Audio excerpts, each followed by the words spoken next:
તો સરદાર વલ્લભભાઈ પટેલની પ્રતિમાના જે શિલ્પકાર હતા જેમણે આજે આ દુનિયામાંથી અલવિદા કહ્યું છે. પ્રખ્યાત શિલ્પકાર રામ સુતારનું નિધન થયું.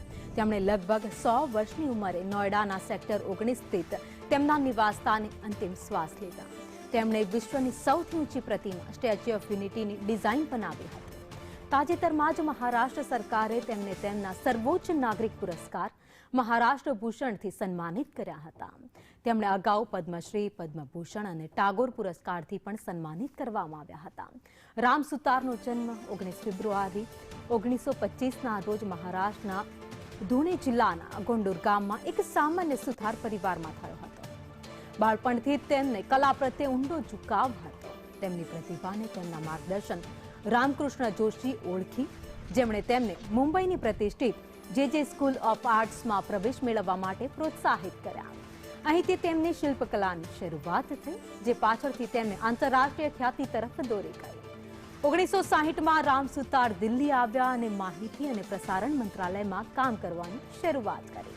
જોકે કલા પ્રત્યેનું તેમનું સમર્પણ એટલું ઊંડું હતું કે તેમણે પાછળથી સરકારી નોકરી છોડી દીધી અને પોતાનું જીવન સંપૂર્ણપણે શિલ્પકલાનું સમર્પિત કરી દીધું. 1961માં ગાંધીસાગર ડેમ પર દેવી ચંબલની તેમની 45 ફૂટ ઊંચી પ્રતિમાએ તેમને રાષ્ટ્રીય માન્યતા અપાવી. ત્યારબાદ તેમણે સંસદ ભવન સંકુલમાં ગોવિંદ વલ્લભ પંતની આદરણીય પ્રતિમા સહિત અનેક મહત્વપૂર્ણ કૃતિ પણ બનાવી. સંસદ ભવન સંકુલમાં સ્થાપિત મહાત્મા ગાંધીની દાનસ્થ પ્રતિમા તેમની સૌથી પ્રખ્યાત કૃતિમાંથી એક છે.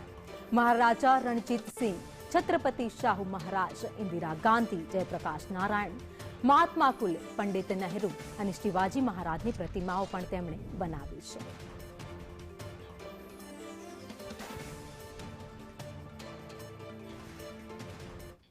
તો શિલ્પકાર રામ સુતારના નિધન પર પ્રધાનમંત્રી નરેન્દ્ર મોદીએ દુઃખ વ્યક્ત કર્યું છે.